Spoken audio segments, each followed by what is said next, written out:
Okay.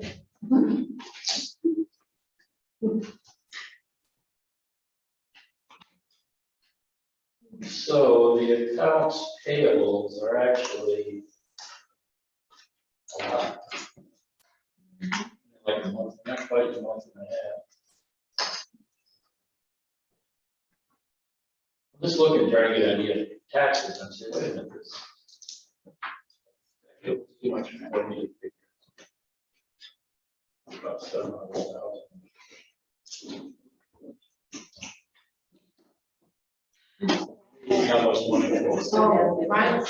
I just asked about the temp. She says it's Discuss.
Well, welcome to the Sonic City Council meeting for Monday, August the 9th.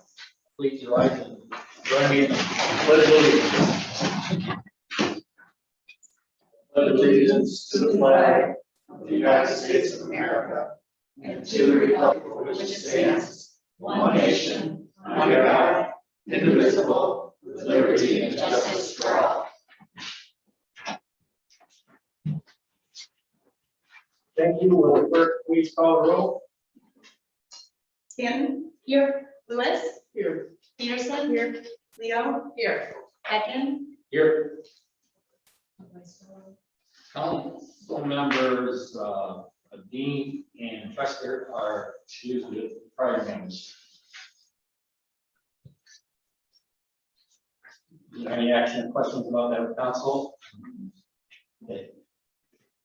That will be accepted. Moving on to approval of our minutes from July 26, 2021. Mr. Mayor, Chris? I move we approve the regular city council meeting minutes as presented for July 26, 2021. I have a Okay, I'll second it. we'll second it. Corrections? The open house for non-motorized trail is August 24th and not August 12th.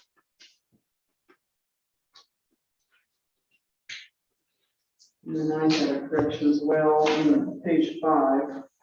It was letting Councilmember Trester let council know that the township has decided to join the Cal Lake Harbor Authority. Is that right?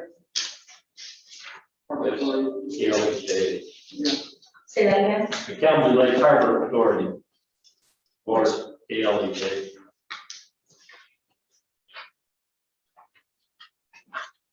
Those stand, Heather? Yes. Okay, any other comments or questions? If not, all those in favor of passing the motion with corrections, say yes. Yes. Opposed? None opposed, so carried. Next agenda item, accounts payable in the amount of $395,848. Yeah. Yes, Move to pay accounts payable in the amount of $395,848.42. Second. Leo? okay. Any other comments or questions on the bills that are presented this evening? The chair will make a comment that of the 196,000 rounded out, 315,000 are for tax pass-throughs and all other taxing entities, including a portion for the city. If there's no further comments, all those in favor of the motion say yes. Yes. Opposed? None opposed, so carried. I don't really know if we need to take action on the accounts, Check register. the check register, Ron. It's on here, but I don't, No, just for your information. that's information only. Any questions regarding that information? If done, moving on, no comments from the mayor this evening. Ryan, city manager comment, please. Thank you, Mr. Mayor. The city manager's report is on page 13 of your agenda packet. Thanks everyone for wearing your masks tonight. The current information from the Allegheny County Health Department is strongly recommended when meeting in the public environment indoors that you wear masks. So that's why we're doing that this evening. So thank you again. And I just recommend that we stay nimble. Things are changing quick. So I think we just need to go with the flow. Other than that, happy to take any questions or comments on the city manager's report. Just a correction, Yes. the open house for the non-motorized trail. August 24th, not August 26th. Wow, that's I'm so sorry. That's okay. Oh, no. Me too. All right, okay. Thank you. Okay, any other questions? Yeah, I just have a quick question on page 15, regarding the maintenance work up the top. At this point, you recommend utility work to take place this fall and road work in the spring. Going to move that way, or Oh, I'm sorry, say again, Mr. First part of on the top of page 15, that. Okay, regarding the maintenance, utility work taking place this fall and road work to commence in the spring. Is that To reference in Campbell. Campbell Road. road? Yeah, that's my recommendation. Mayor Beck and I spoke about this earlier today. We want the project finished before the summer season. I think Douglas does as well. It's a shared road project. And just with so many unknown to get into the utility portion of it, I'd recommend that we just, get into it in the fall, fix all the issues, and it also allows for compaction over the winter with any of the utility work. And then during spring, we'll just go back to the asphalt road work part of it. And it'll be done hopefully by Memorial Day weekend. That would be the goal. All right, okay. Mr. Grant, thank you. On that same page 15, about halfway down, under Maple Street, given the number of infrastructure improvements needed, this looks to be like a spring, probably 2022, right? Not 2020. Correct. Thank you. Yeah. And then, is given the number of infrastructure improvements, will we be prioritizing those at all? Like Maple Street over Mill Street or any of those, depending on how much money we have? Mill Street's gonna be done this year, so that's a easy one, we think. And Campbell Road, we're up for a grant, so that one's in queue. And so if we get the grant, it's gonna be pushed into next year. So if we don't get it, as I was just speaking to, we'd want to start this fall. And then Maple Street, that's one the council can decide on, because there are some infrastructure improvements which you have not had a chance to review, including like the low line area by North Street, Peterson Preserve, where it's pretty ragged down there. And then with the stormwater improvements for, is it Windy? Sorry. Wilson? We also want to tie those into the project and the water service replacements. So I think it's pretty ambitious to think we'll have a scope of work ready for the spring, but it's not impossible. So that's what we're planning on. So as far as those three projects go, Where does Wally's fit in on that then with what they have? that's totally separate, and we hope to get that done this fall. Okay. Yeah. Are there any others out there that, you know, we're probably just not aware of? Or is it just these are the only projects we're looking at, or are there other things? There's always something out there. But these are the projects that we're looking at, that they fell on our strategic plan and our road priorities, yeah. Thank you. Yeah, you're welcome. And then, Before we move on from that topic, Ryan, or do you have something to add?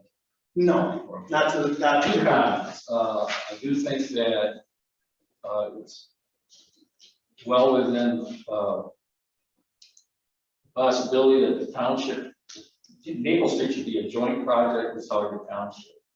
I think we have to keep that in mind. If anytime we start advancing this project forward, I think we need to include them, and maybe you can start off with discussions with the township manager out there. But they have their own township millage that they charge every year for their roads. And they're in a much better financial position, I think, now than they were years ago to participate on such projects on a co-op basis. They also have sewer and water hookups along those properties also. So I think that's important to keep that in mind. And on Campbell Road, being a resident of Campbell Road, one question is have you talked to this Douglas City Manager yet on this idea? Yes. And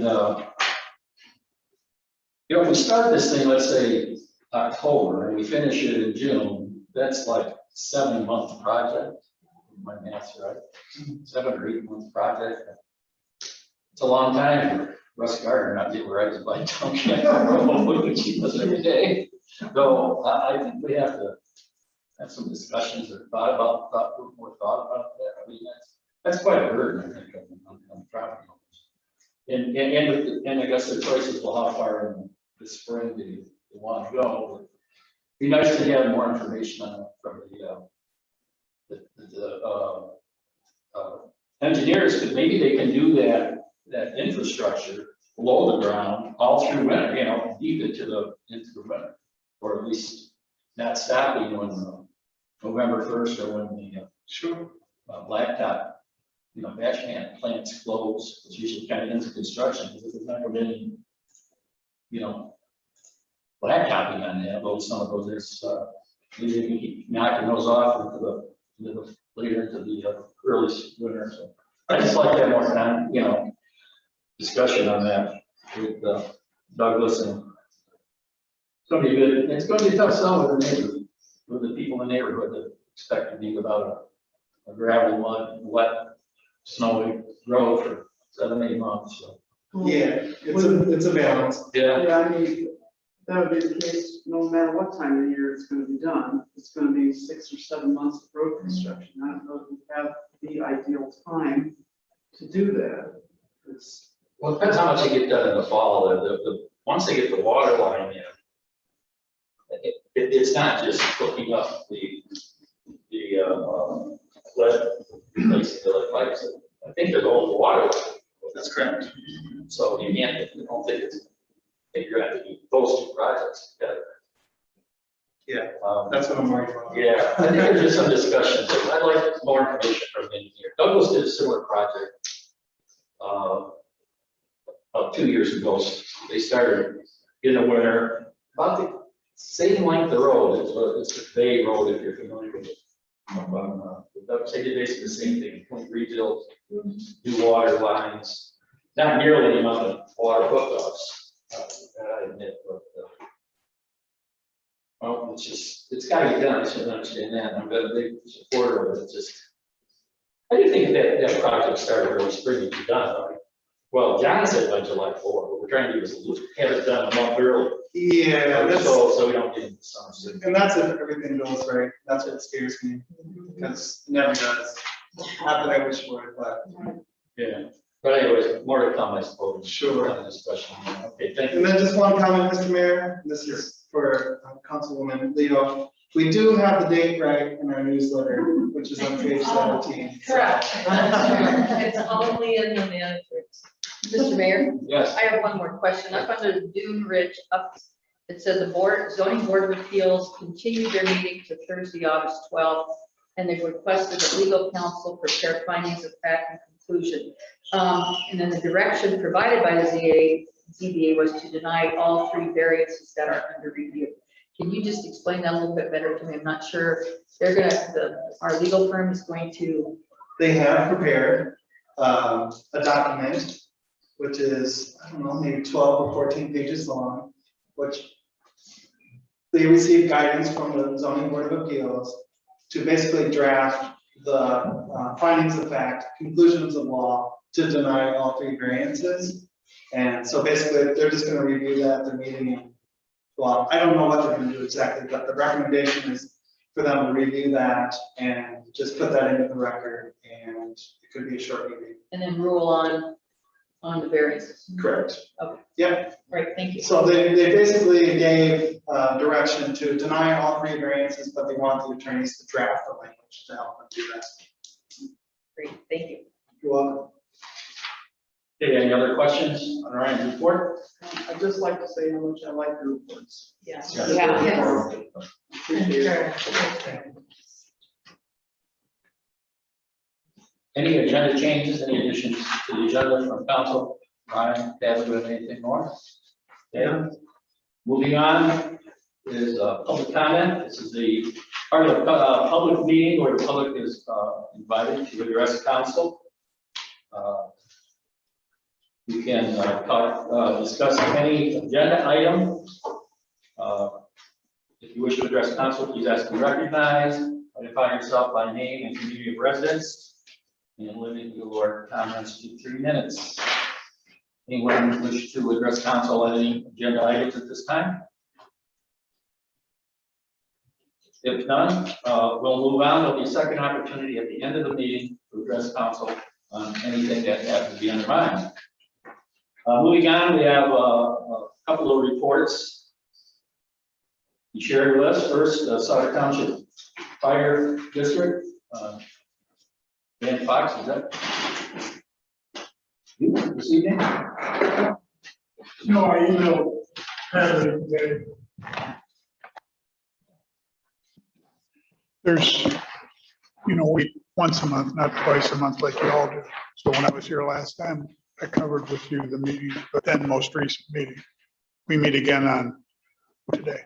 Okay. So in your packet, I see the whole long list of stuff we reviewed at our last. Clear? Okay, so this was basically for information only. Yeah, Study, and then we have questions. the meeting review will come after the meeting. I was unaware that you didn't need to be on for them, so it'll be fixed. Thanks for showing up. Oh, more, there's other stuff. I do have a question for Mr. Fox. Dan? Dan, we updated on our CP fireboat. I can't tell who's talking. Darnett. Oh, I'm sorry, I was looking at Chris. Any update on the sinking boat? Only that it's at the firehouse. They're trying to assess the damage, assess the cause. And based on all that, their insurance claims and whatnot. So that process will be ongoing, I'm sure, for some time. It was a surprise to me. John Shar texted me, I was in Detroit. Oh, good, the fireboat sank. There's no, to my knowledge, there's no assessment as to what caused it, why, whatever. It's a brand new boat, so. And that poses problems not just for the boat, but there's an expensive pump on there, and the motors are expensive, and they're all under, but it's all deemed and whatnot now. But there's a long process of trying to assess what happened, extent of damage, so forth. Sure.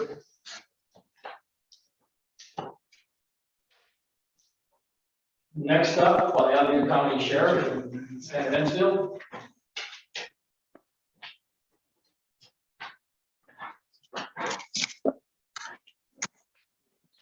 Okay. How's it going, everyone?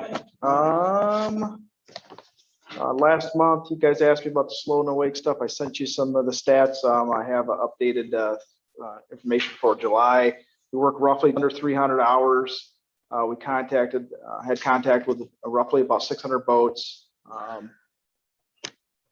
Made 123 stops for the slow no wake violations, issued 17 citations for slow no wake and 10 citations for other violations, which we saw on just a slow no wake grant. That does not count the additional hours that we normally work with the police boat that falls under the normal marine grant from the DNR. We just this month we're starting 4 more new deputies. You may need to see some people training with Deputy Flockstra over the next couple months. This year total, we've hired 12 new deputies for the department. Also had you guys posed a question a couple months ago about some of the serious crimes that you guys are seeing on the agenda items. A lot of those crimes, we don't advertise some of the serious ones with the victims and stuff. We don't do press releases or anything like that. But I asked Ms. Ankobiak to come and speak with some of the things with Safe Harbor and stuff that we work hand in hand with. Some you guys' question posed me to think a little bit deeper and stuff and some of the deterrents, and that's the biggest thing that we can have impact on immediately, just because we don't have a crystal ball where this types of incidents are going to happen. But using your program, we have a lot less impact on the victims. We follow the proper protocols. We also, their programs help empower the victims, and also,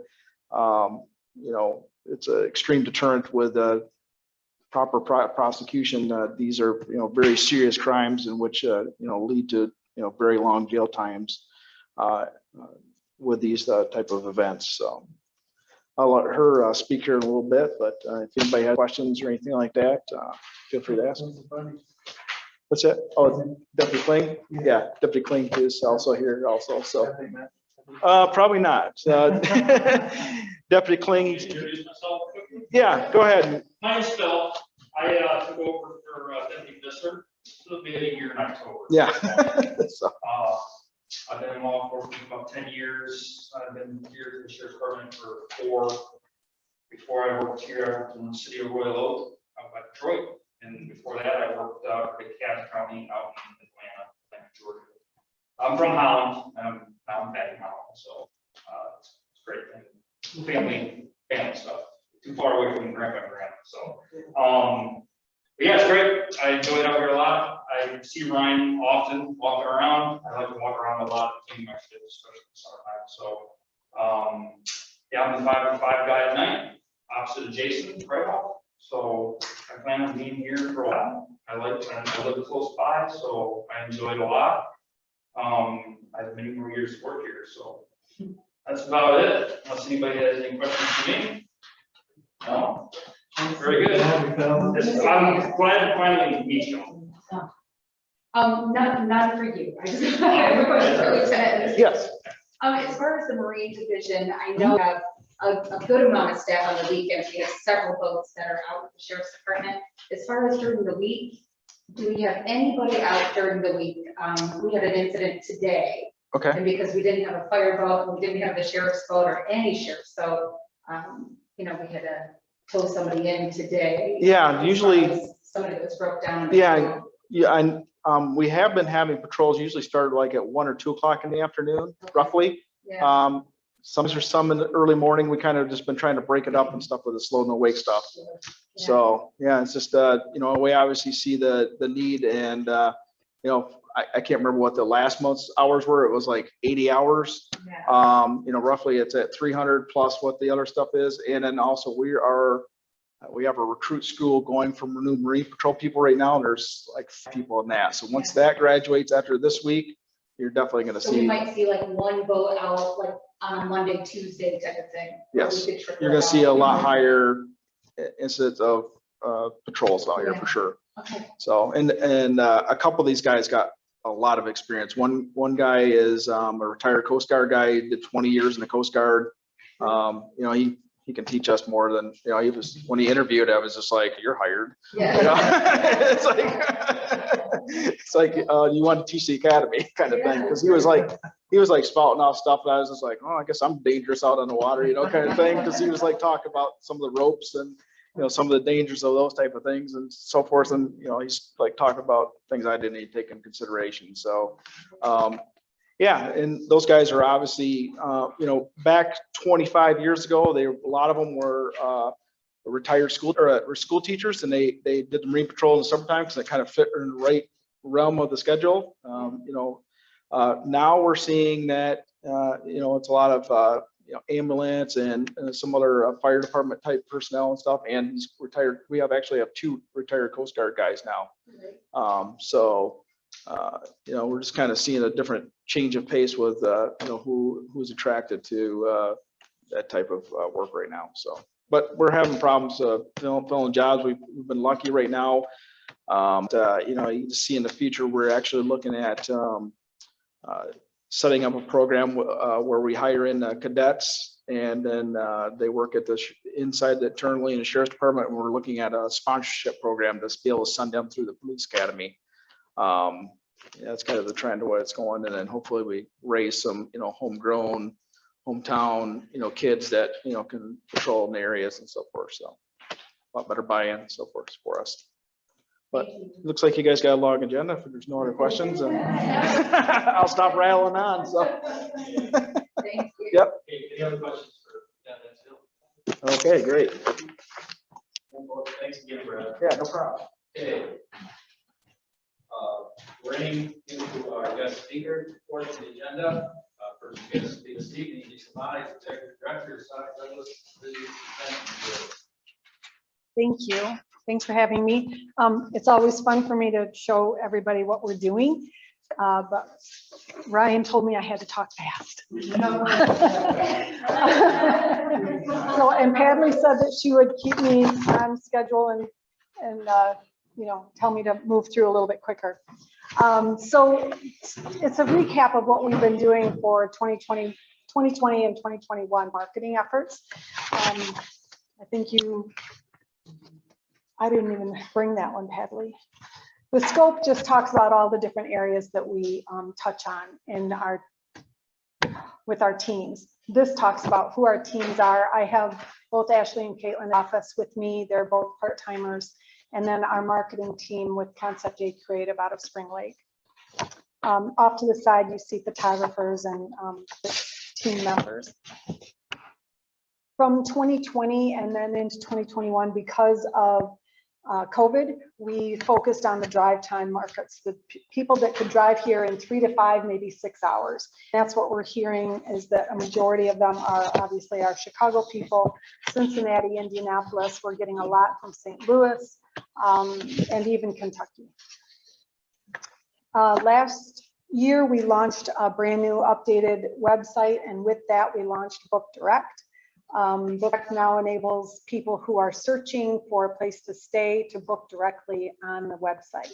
It'll either take them to that lodging member's booking engine.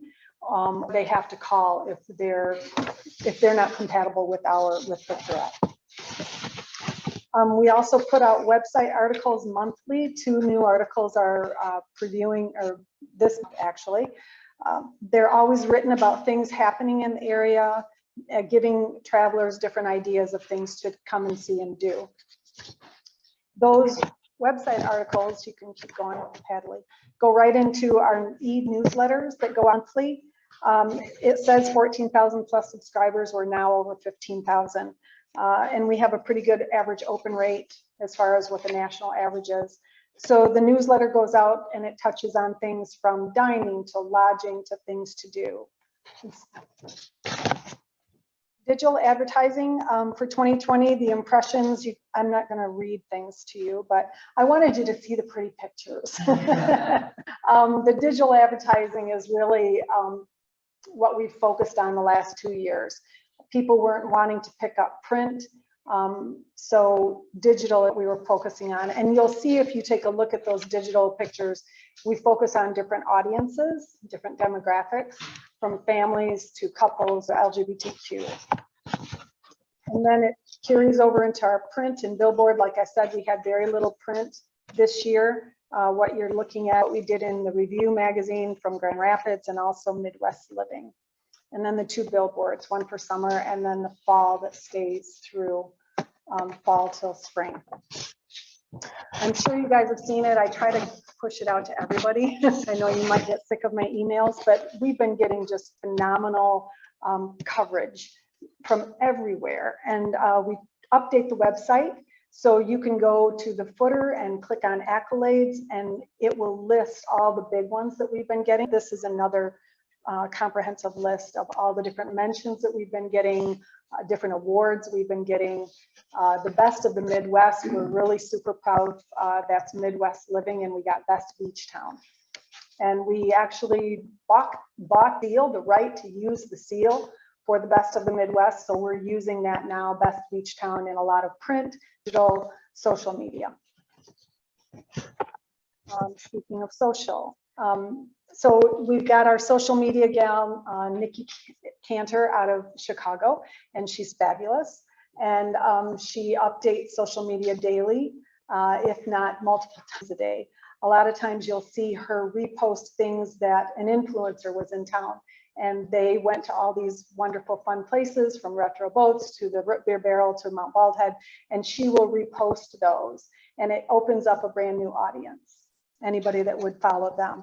So we're growing all the audiences, Facebook to Instagram. The stories are really popular, and as well as Twitter. Something that I don't think she put in here, but we also have a Pinterest page now.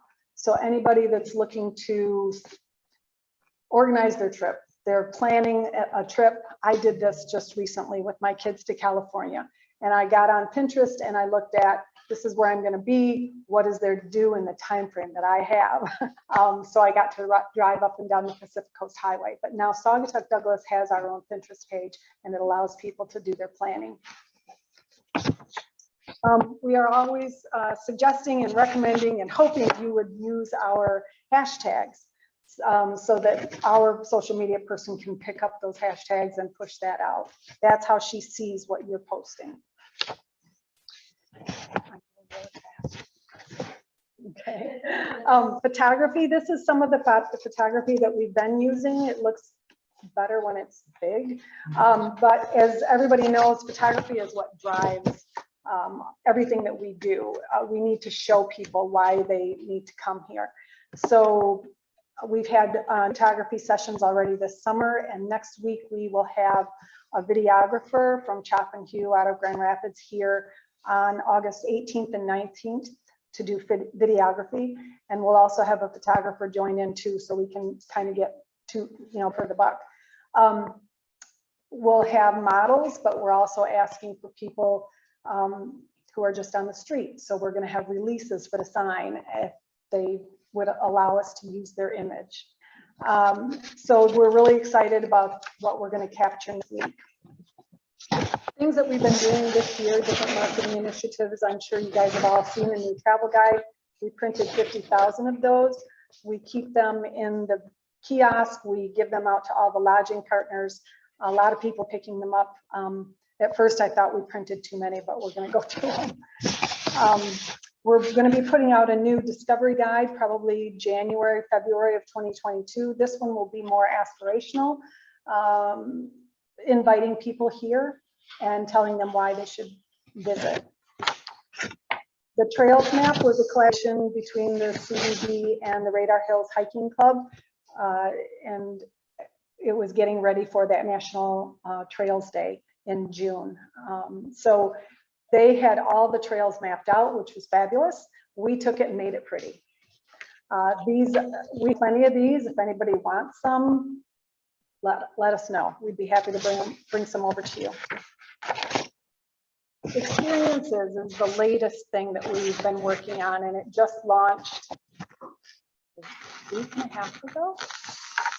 Yeah, maybe 2 or 3 weeks ago. Experiences. So much like Airbnb, if you go, and that's a bad word, at least in my in my office, we don't talk about it very much, but if you do go on Airbnb, you see that they have experiences. And it allows people to say, okay, now I know where I'm going. What is there to do? What else can I book in when I'm looking ahead to my traveling? So this gives them an opportunity to say, oh, I want to go out on the Star of Saugatuck, or I want to go rent a boat from Retro Boats, or whatever the experience might be.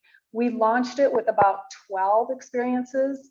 We're looking to continue populating it even into the fall and the winter months, because we know obviously a lot of anything to do with boating is going to stop here soon.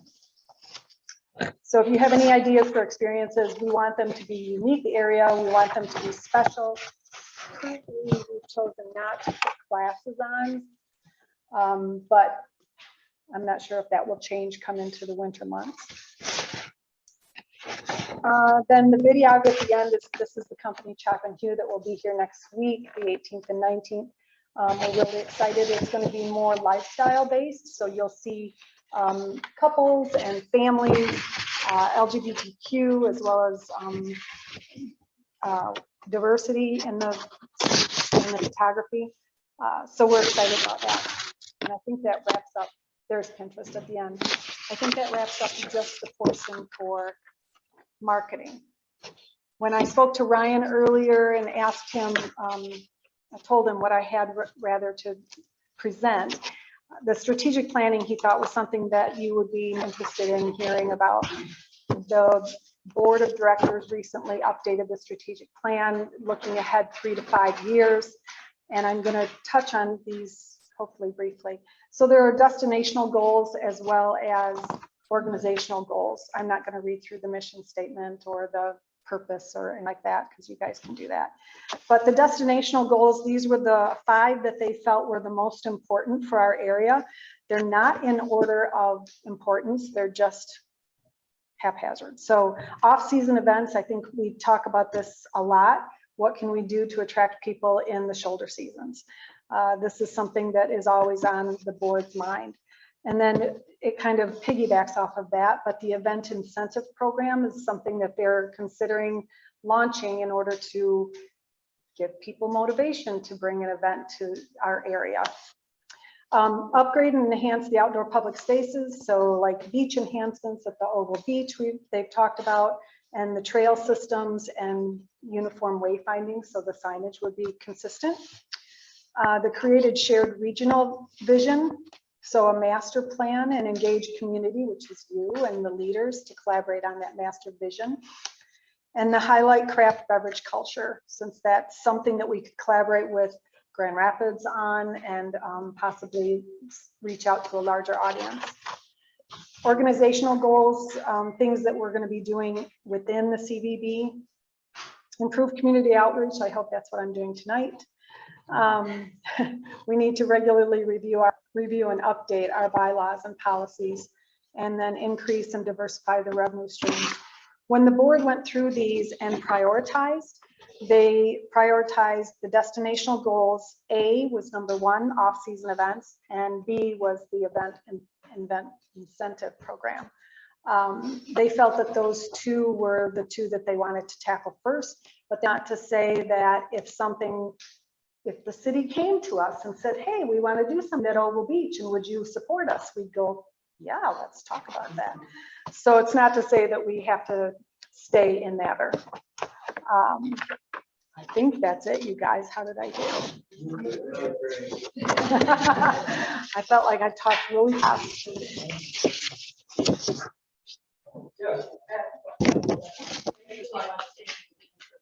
Donations you gave for Christmas, they were very much. I think we have one more installment. I'm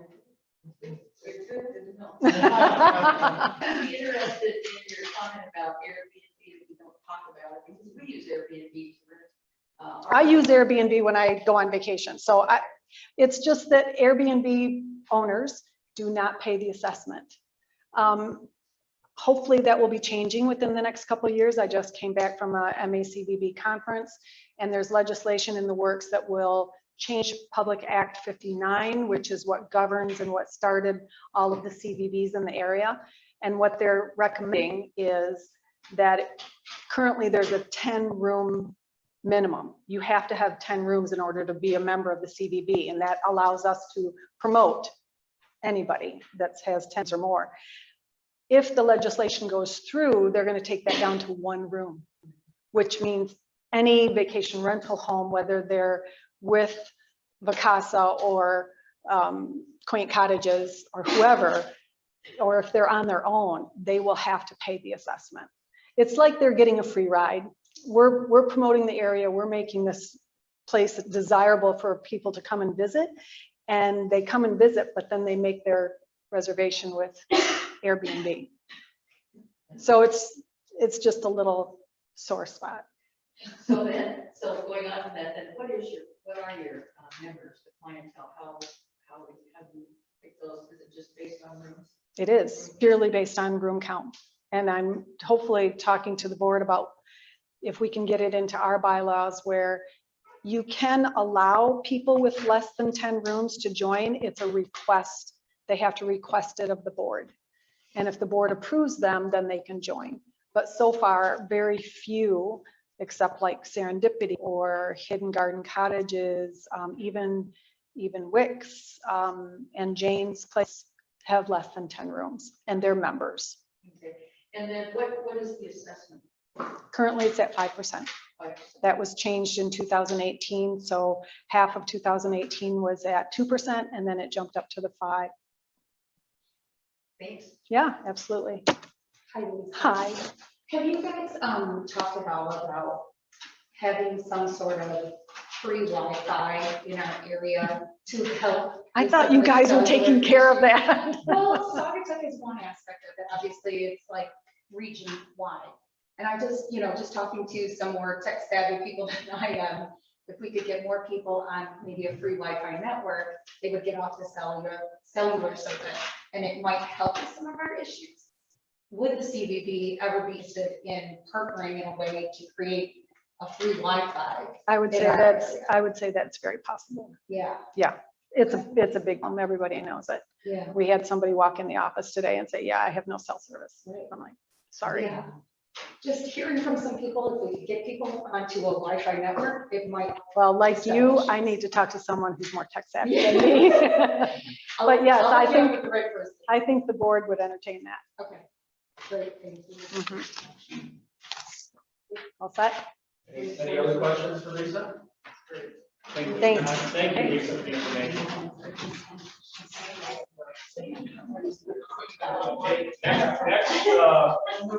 Next speaker, Russ Gardner, regarding Mount Ball radar station work group.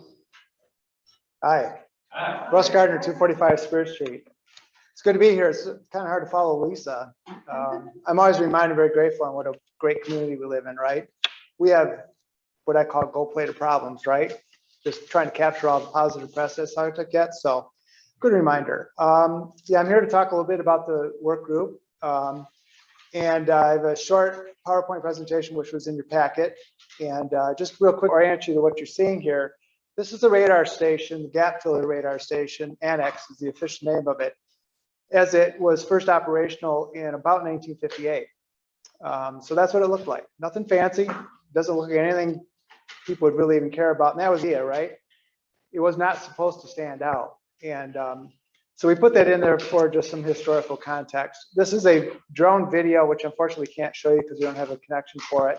But it is on our Facebook page. So if you go out to Friends of Mount Baldhead, you see the video. It's about 30 seconds long. We did a full drone study of the entire area, which is longer, which is not posted. But this is a short 30-second different perspective on the actual station itself.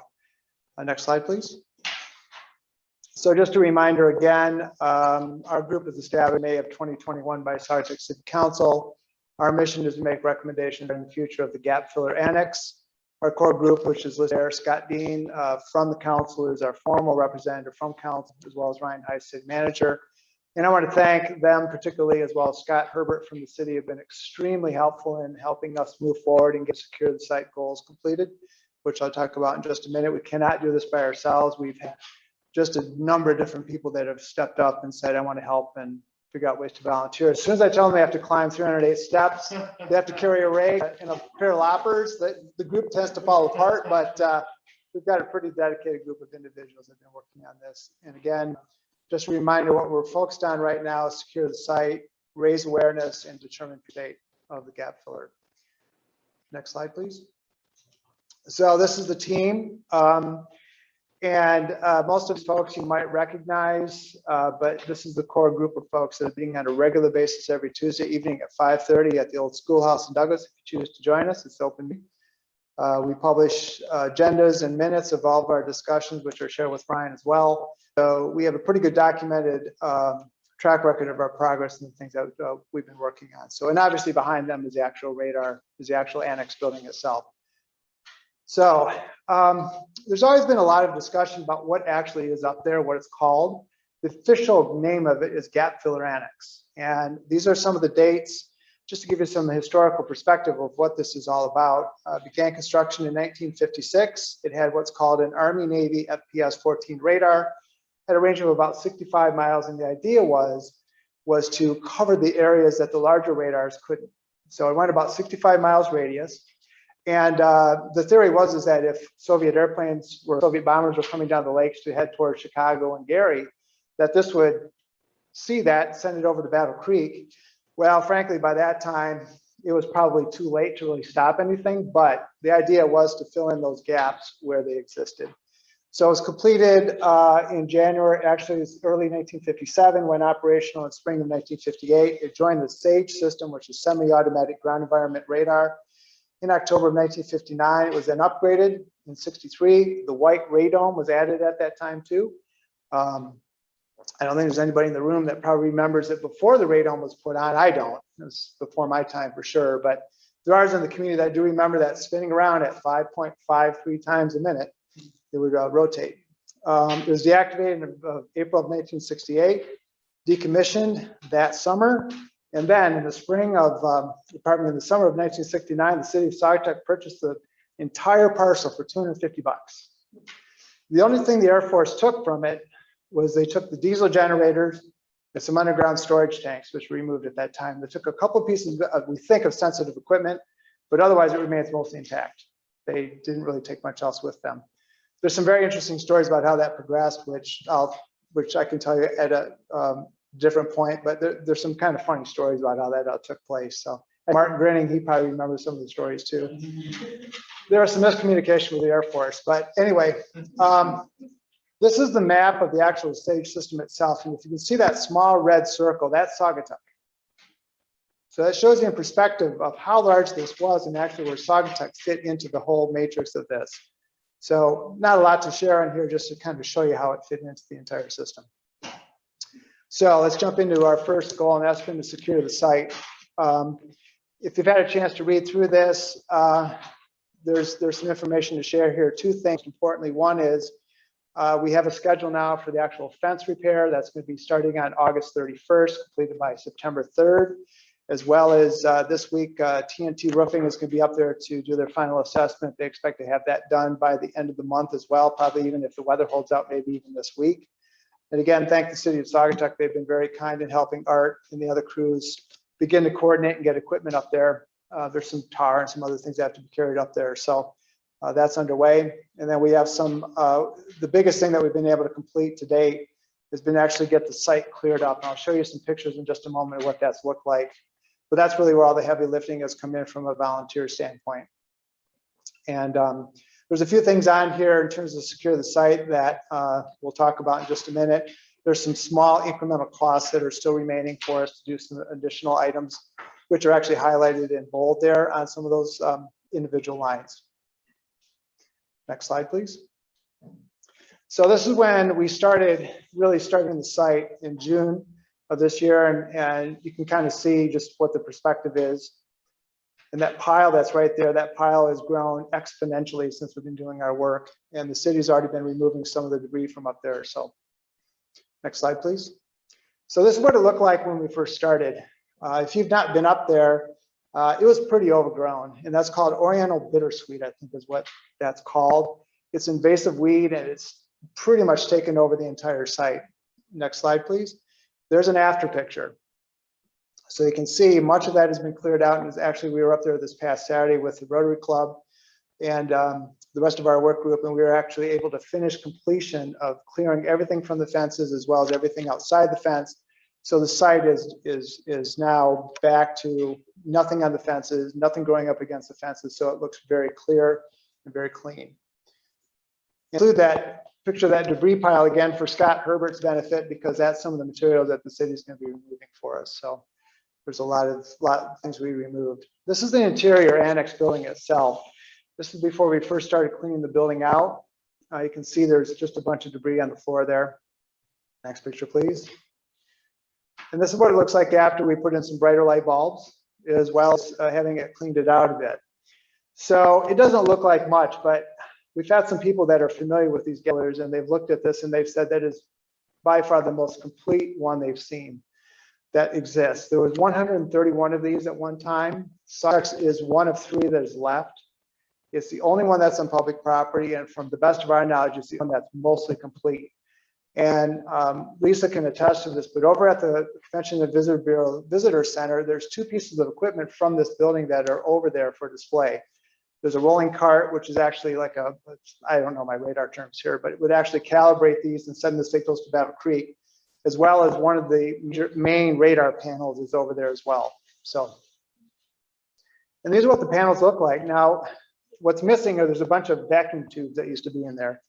Those have been removed over the years by visitors, people that have gotten in the building here and there. One of our goals is to get this thing sealed up so that can't happen anymore. Souvenir seekers. Yeah, souvenir seekers. And interestingly enough, we've had a couple of pieces of equipment have come back to us just from people that are getting knowledge of what we're doing. We have put an amnesty program out to ask people if they got anything on their mantles at home or sitting, there's a planner in their living room, whatever, to, contact the Saugatuck Douglas History Center, and we'll please return that, no questions asked.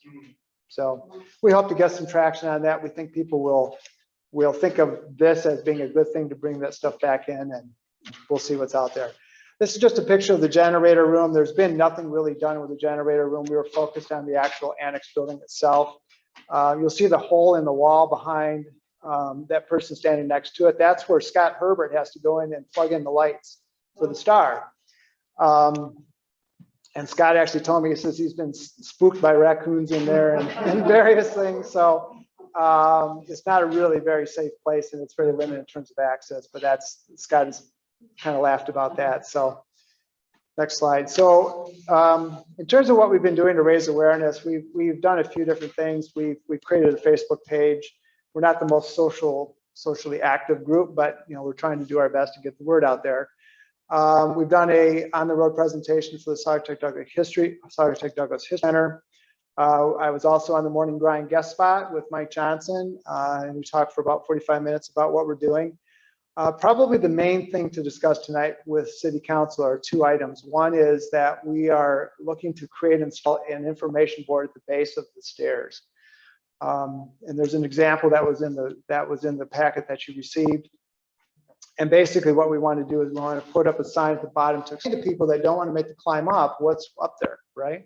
They see the ball. I've heard all stories. It was a submarine radar, it was a weather station. I mean, I've heard all kinds of stories. And so the idea is to put something down there so people really know what's up there, because it's of historical value to the town as well as the country. And people have a natural curiosity. And if they choose not to make the climb up, they can also see what's actually up there without having to climb the dune. There's some costs associated with that, and we'll talk about that in just a minute. Also, too, is we're in the process of nominating the Gap Filler for inclusion on the National Register of Historic Places. In Michigan is the first step. That's through the Michigan Historic Preservation Office. That's then the leapfrog to the National Register of Historic Places. We think we stand a really good chance. Chuck Gustafson has been the person working on this for a number of months.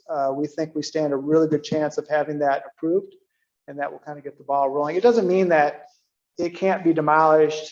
There's money behind it or anything else, but it does signify the importance of this site to not only the community, but as well as the nation itself, and the state of Michigan. Next slide, please. This is just an example of what we're considering for the signs, but actually we've kind of changed our minds. We're going to be looking at probably just doing a flat 3-panel display right up against You'll see, yeah, where Kevin's got her, right, yeah, right in there. I did share this with Cindy Osmond. Ryan has seen this as well. They did not, Scott Herbert's seen it as well. There's no concerns about placing the boards there. There's no ordinances that would prevent this from going up. Our next goal is going to be to present back to council on the 23rd, at your meeting on the 23rd, the actual verbiage on the sign, so you can get a sense of what it's going to look like. And then I'll be working with Ryan and Scott Herbert on the actual installation once we hit that point. So we'll keep you in the loop as that moves forward. And our next step is going to be, once we get the secure the site completed, which we expect to be done by about mid-September, is to really dive in and talk about what we can do with it, study options and make recommendations back to council about what might happen next.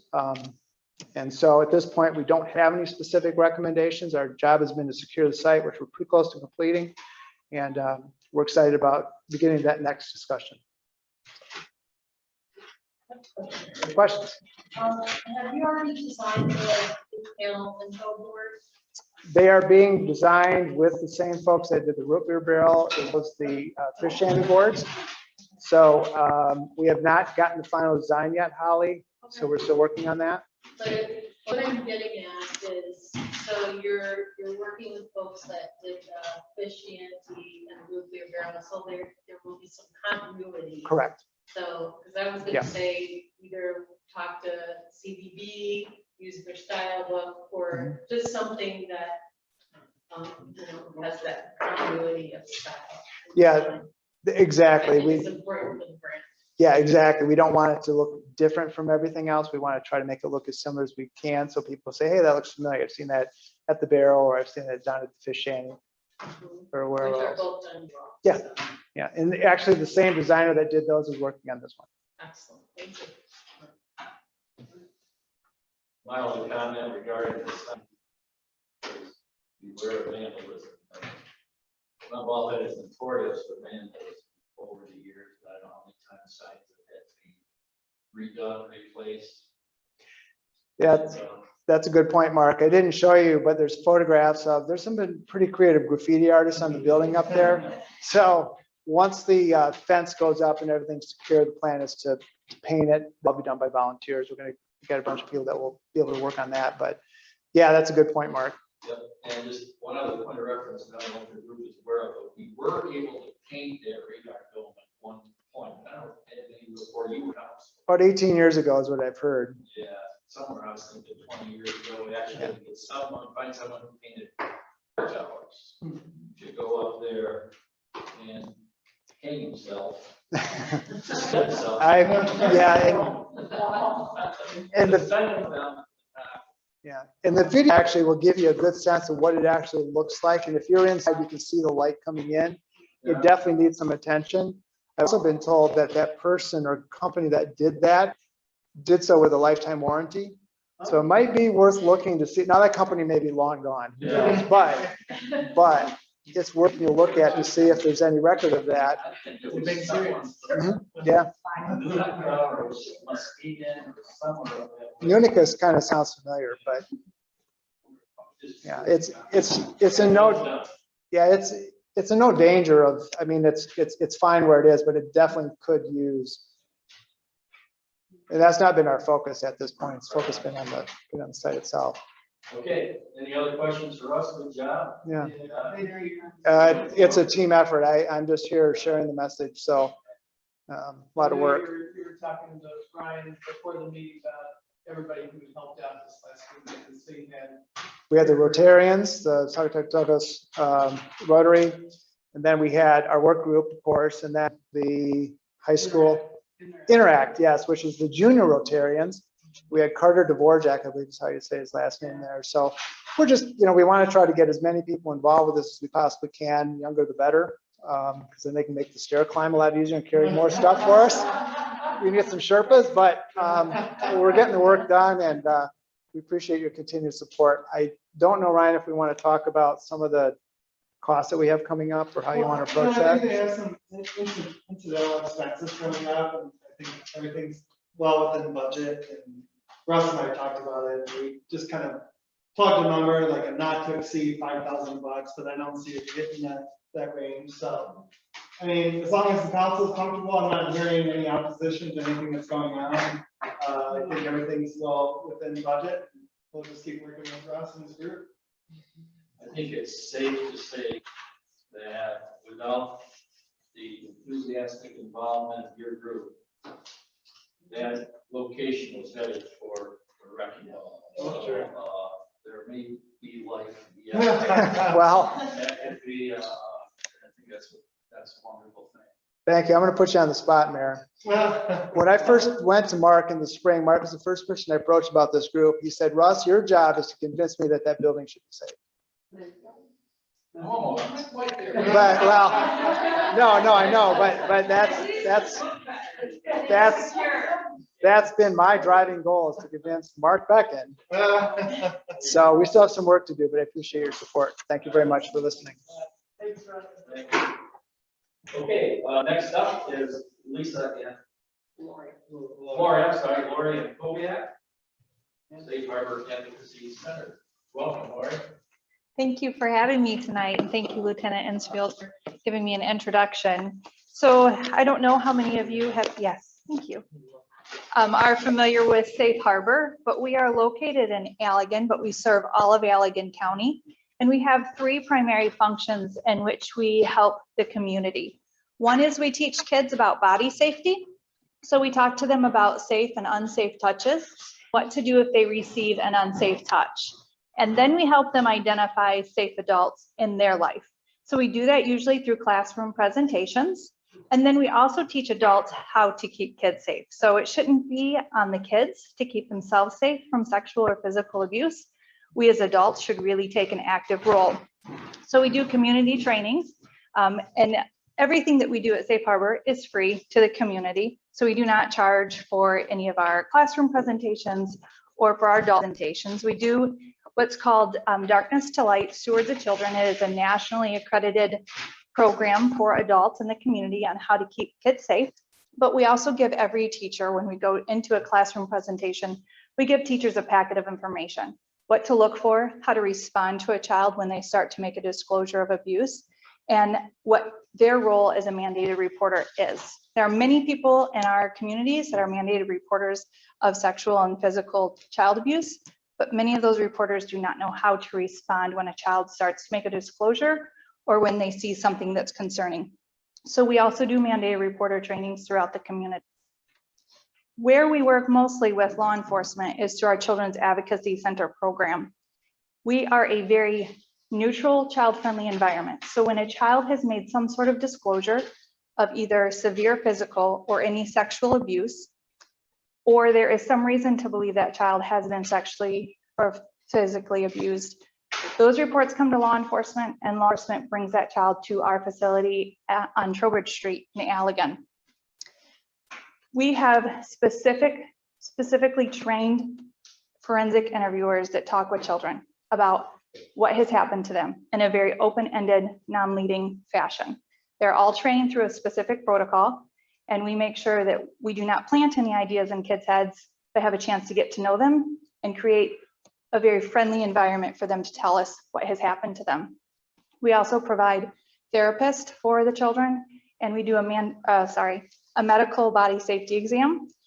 We do that through Helen DeVos Children's Hospital. We actually have a child abuse pediatrician. There's only about 4 in the state of Michigan, but we bring to Allegan, and all the kids in Allegan have access to that through our center. If there's any lab work that has to be done, we won't do that on site because we are a safe environment for kids, and so we will send them to the hospital. But if they have to have that done, our agency still picks up the tab so that no child or family ever has to pay for their victimization. We also have our court-appointed special advocates program.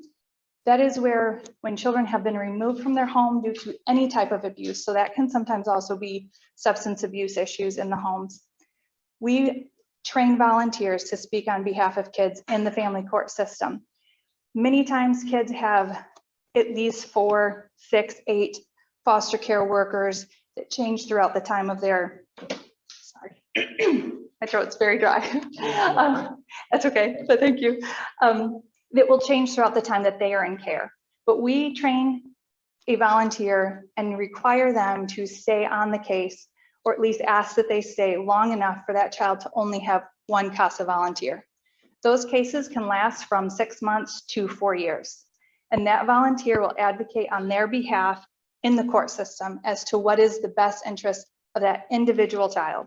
Even if there are 3 children, 8 children in one family, we advocate for each individual child. So sometimes what's best for 2 of the children is not what's best for 4 of the other children in the home. So our volunteers really not only speak on their behalf in the court system, but they visit the children once a week in their current placement. Foster care, Child Protective Services are only required to have contact once a month, and that does not mean that they actually have to physically see the child. They just have to have contact. So our volunteers are seeing those children at least 6 to 9 times between every court hearing. And there's no one else that makes that much of a commitment for the kids in our community. That's a short introduction of what we do at Safe Harbor.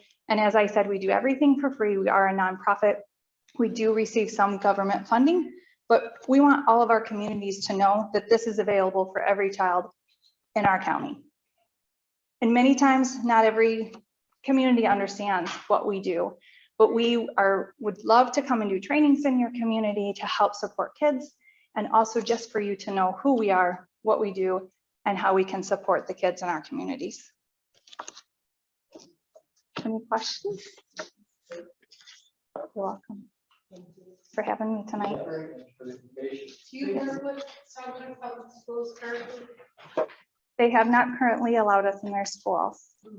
So it is up to each individual school whether they want to have us there. We would really love to be in their schools.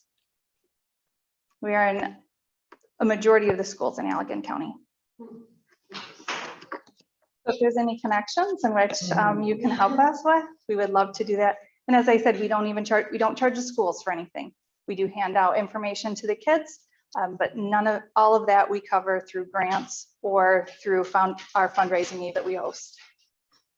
And one thing I would like to add as a plug for Safe Harbor, because we do see over 200 children each year just in our CAC program where the children come in and share their story. We are currently in the process of building a new building because our current facility is only 2,400 square feet. It's very small, and we provide the medicals, the therapy. And when we do our interviews, I forgot to mention this, but this is a really important piece of how we work and how we work with law enforcement.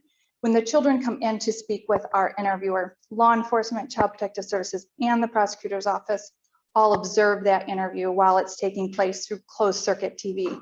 The reason why we do that is that without a Children's Advocacy Center, each one of those departments have a requirement to investigate that case and to hear from the child what's happened. But if they hear it through us talking to the child, that child doesn't have to be interviewed by each of them individually. So because of all the people that are in our very small building, we are working on building a new facility that will hopefully be able to provide more support to kids in our community. So we're hoping to go from 2,400 square feet to a 6,000 square foot building. And that's our biggest thing that we're working on right now. But it's so that we can serve at least 7 kids at a time. But right now, we might be able to serve 3 kids. Thanks for having me tonight. And if you ever have any questions or want to ask how we can be more involved in your community, love to be in your community. Thank you. Thank you, Lori. We've got the next agenda item, business, social districts. Ryan. Mr. Mayor, thank you. This is on page 101. Of your agenda packet. And you know, I'm not kidding. The reason that this is on the agenda is just to remind council of the dates and some of the rules that are at play with our social district and what you all approved earlier in the year. So the information is there.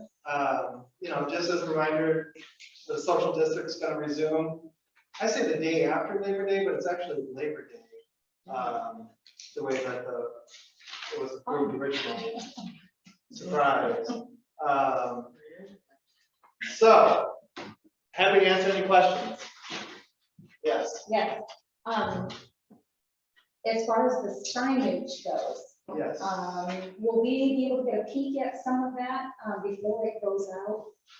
One of the biggest, complaints and things I've noticed is just not showing the cup and the sticker that needs to be on everything, because people walk around with a solo cup and they think, but there's a social district, and then there's this education thing that, as a community member, I'm doing all summer long. So I'm just thinking with the signage, there should be really some clear signage of what that cup looks like and what needs to be on it, so people know that that's the biggest thing, is they have to purchase it from somebody that has their license, and it has to be purchased from one of the local restaurants in town. So you're saying the marketing, Yeah, the signage that tells people, what to do, Yes. how to do it. Well, you get a list before we launch it. I mean, just to give us, so we can give a little input. Yeah. We did not have input last time, and it just kind of appeared.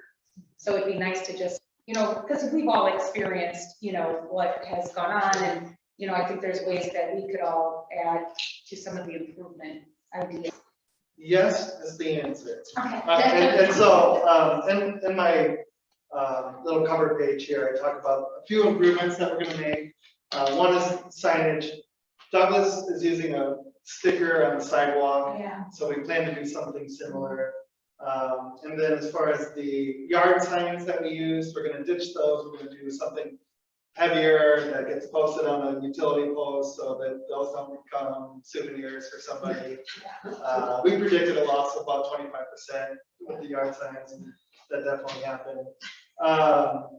And then the other thing was, so yes is the answer to your question. Yeah. And then the other thing that we're working on is we did get some concerns from retailers that the marketing, when we launched it in the spring, was not very inclusive.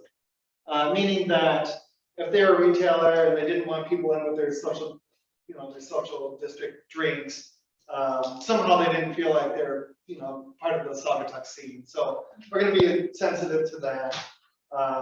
But Kate, our intern Kate, is working on new signage, so we will push it out to council in advance, and we'll put it on the agenda. That sounds great. Great. All right. Looks like Douglas has had great success and Benville down the road. Holland, Zealand. Um, Yeah. Brian, this information is dated to a degree because it lists the,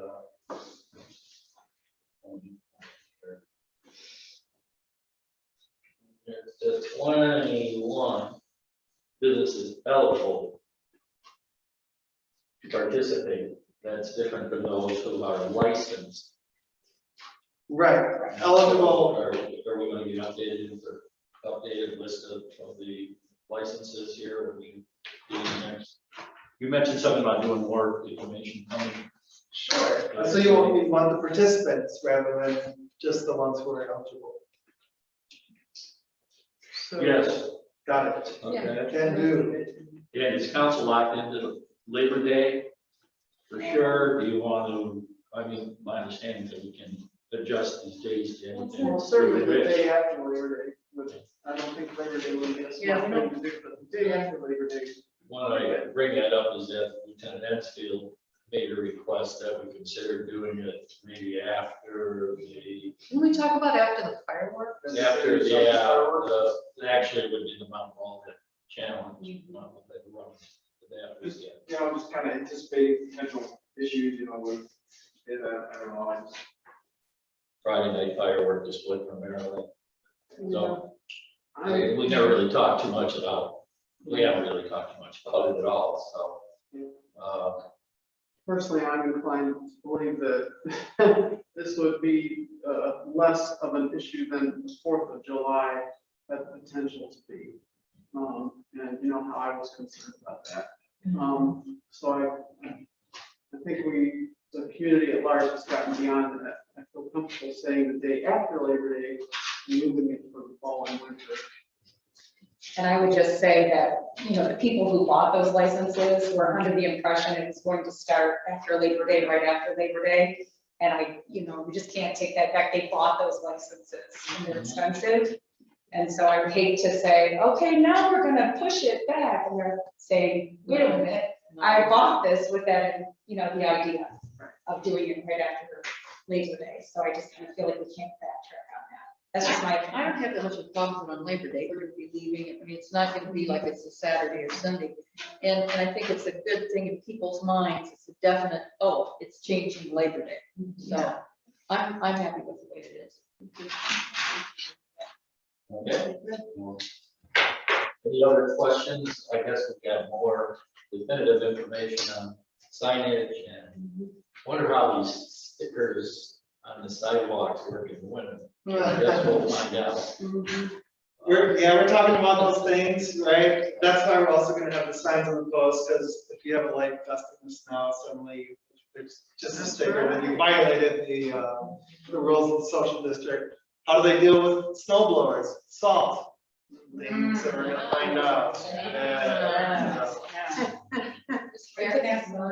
Yeah, some small talk that goes on in Department of Public Works. Right, one other thing, if we're gonna do something like stop the adult social district doesn't go any further than this, we need to have waste can. Yes. I also had some question whether we want to exclude the children's park and maybe that whole square, so maybe you want to keep that in mind as far as that being. I'm a Just a grandparent. comment I heard from some- I was gonna say, why are we discriminating against parents? Somebody needs to. That's awesome.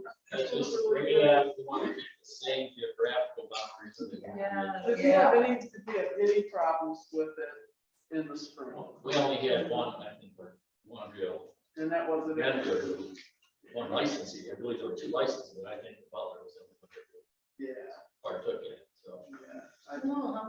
But I think you There have was to have. quite a space few for that it. eventually. One or two. Yeah, there was quite a few that eventually signed up for it. Yeah. I think Nichols, radio did, it's, Yeah. I didn't have any issues at the park, so. All right. All right. Fine, just consensus of the council, we can move forward. Yeah. Moving on, we have one new business, agenda item, approval of a lease transfer on Park Street. Brian? Yeah, thank you, Mr. Mayor. Gordon Neal Laporte has an offer on his home at 714 Park Street. With that, he has a lease on the dock. And he's looking to transfer that as part of the sale of his property. And so the recommended motion is to approve the lease transfer for the south half of the South Museum from Neil Laporte to Joseph and Emma Milrose, with the term expiring December 31st, 2022. And we provided some lease details in the attached. Is there a motion from council? So moved. Motion to approve the lease transfer of the south half of the South Museum from Neil LaPorte, Joseph and Emma Miller, with the term expiring December 31st, 2022. Second. Okay. Any further questions? Mr. Mayor, when he leases that, what does he pay the city for that? Do you know? I don't know, but I can find out. Because we have several other places where we have slips available, but is this the only place where we actually have a dock?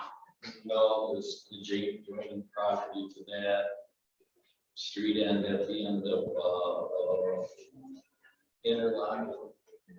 His lease, might be one other. Yeah, I think there's one or two. Oh, Truesdale, which is at the foot of Van Dulce. There's another one. So this is. They all pay the same. This is more of a street in thing. Not all of them were street, and this isn't classified, this was just excess city property that was connected to the former, the pump house museum property. The only reason I'm bringing it up is that I know now when we have our city slips, now it has to be a lottery because there's so many people that want access to that. So I'm just wondering, is still allowing people to just continue the lease or put it back out for the public to be part of the lottery, put their vote there? Council can do anything they wish, it's just that it follows with the traditional decision to allow, limit it to the adjoining property owners. Yeah. And this property owner is. Gotcha. Yeah, I think, so, yeah, so. Yeah. That was, I think, what they did behind that. Thanks. Okay, is there no further questions? Can I have a roll call vote on this, please, since we're forming a Yeah, was that second from Leo or Lawrence? Stan? Lewis and Stan, Right, thank you. sounds like an exploratory. Yeah. Lewis and Stanton Trail. All right. Lewis, Yes. Stan? Yes. Leo? Yes. Second? Yes, Peterson? Yes. sad to see Neil go. Yeah. I enjoyed it. A lot of years, vigorous discussions. Indeed. This is another opportunity for public to address council. If you wish to address council, please step to the podium, identify yourself, name and community of residence, and limit your questions to, or I'm sorry, comments to 3 minutes. If you wish to address council. If none, move on. We have no communication to share this evening. Any board or commission reports? Share. No?